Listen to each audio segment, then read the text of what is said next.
ఇంటికొచ్చిన తర్వాత నాకు కొంచెం డౌట్‌గా అనిపిస్తుందనమాట అప్పుడు కూడా. సర్లే వేరే హాస్పిటల్‌కెళ్దాం చెక్ చేయించుకుందాం ఒకసారి ఏమైపోయిందని చెప్పేసి వేరే హాస్పిటల్‌కెళ్ళాం మేము. అది ఇక్కడ మా ఇంటి నుంచి కొంచెం లాంగ్ అనమాట. ఒక 2 అవర్స్ జర్నీ పడుతుందనమాట. సో, వేరే హాస్పిటల్‌కెళ్ళాం. అక్కడ చెక్ చేయించుకోవడానికి వెళ్తే వాళ్ళు ముందు స్కాన్ చేసుకొని రమ్మని చెప్పారనమాట. సో, స్కాన్ చేయించుకున్నాం మేము.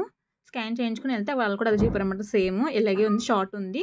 చేయించుకోవాలి తప్ప కంపల్సరీ చేయించుకోని చెప్పేసారు వాళ్ళు కూడా. ఇంక సర్లే అని చెప్పేసి మా డాక్టర్ దగ్గరికెళ్ళామండి. సో, ఇంకా ఆవిడన్నారనమాట, మేడంని అడిగాను. మేడం ఇంకా ఇది ఆపరేషనే చేయాలా గ్యారంటీగా లేదంటే ఇంక వేరే మార్గం ఏమైనా ఉందా అంటే అడిగితే, టాబ్లెట్స్ ఉన్నాయమ్మా. ఒకటి టాబ్లెట్స్ ఉంది, లేదంటే ఆపరేషన్ ఉంది. రెండిట్లో నీ ఇష్టం అని చెప్పారనమాట. నాకైతే ఏం అర్థం కాలేదు. మనకు తెలీదుగా అంతగా.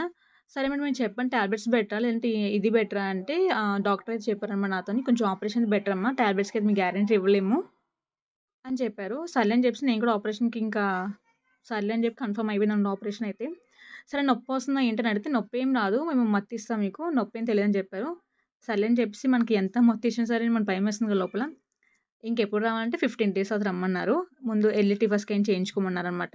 ఎర్లీ టీఫా స్కాన్ అంటే మనకి నార్మల్ 5థ్ మంత్ ఎండింగ్‌లో వస్తుంది కదా! మన టీఫా స్కానింగు. నాకేంటంటే 5థ్ మంత్ స్టార్ట్ అప్పుడు అవుతుంది. అప్పుడు చేయించేసుకోమని చెప్పారు. అదెందుకంటే బేబీ లోపల హెల్తీగా ఉందా ఏంటి? మొత్తం చేసేదంతా బేబీ కోసమే కదా ఇప్పుడు. హెల్తీగా ఉందా? ఎలా ఉంది? అని చెప్పేసి చేయించుకోమనమాట. నేను చేయించుకున్నాను. రిపోర్ట్స్ కూడా చూపించాను డాక్టర్‌కి. ఆవిడ కూడా హెల్తీగా ఉందమ్మా బేబీ చాలా బావుందని చెప్పారు.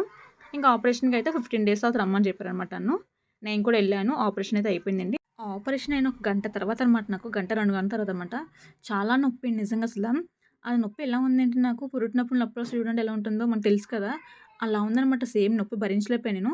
నేను నర్స్ చెప్పాననమాట. తనెళ్ళి డాక్టర్‌ని తీసుకొచ్చారు. డాక్టర్ అయితే